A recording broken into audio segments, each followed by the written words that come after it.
RCAP CoSpace Autonomous Driving Challenge Rules, U19 category. This category is for students aged 19 and below.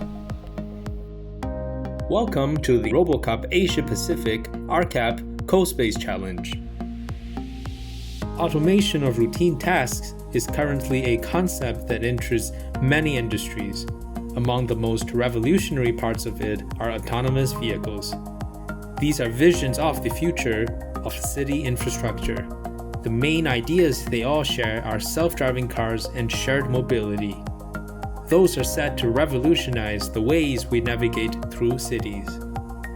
In CoSpace Challenge, teams are required to build a real robot, develop and program appropriate strategies for both real and virtual autonomous robots to navigate through both real and virtual worlds.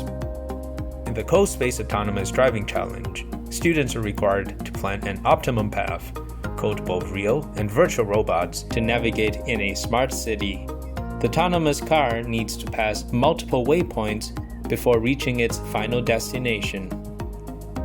In this smart city, there are roads, buildings, color markers, black and white lines, ramp or bridges, apron tags, and waypoints. In the iCool challenge, there will only be a virtual robot.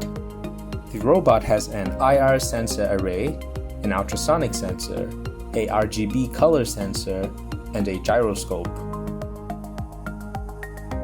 Students need to utilize the elements in the smart city to plan the best path and program the robot accordingly.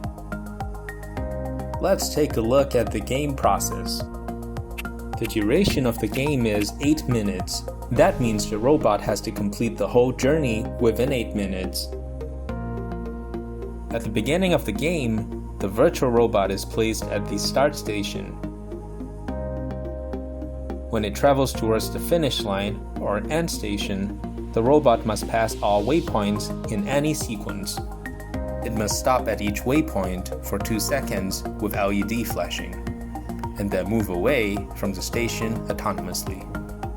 The game ends when the virtual robot arrives at the finish line in the virtual world.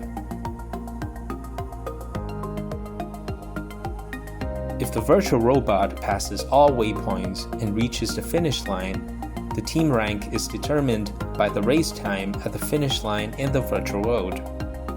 If the virtual robot is not able to pass all waypoints, regardless whether it reaches the finish line or not, the race time for the virtual robot to reach the last waypoint will be recorded.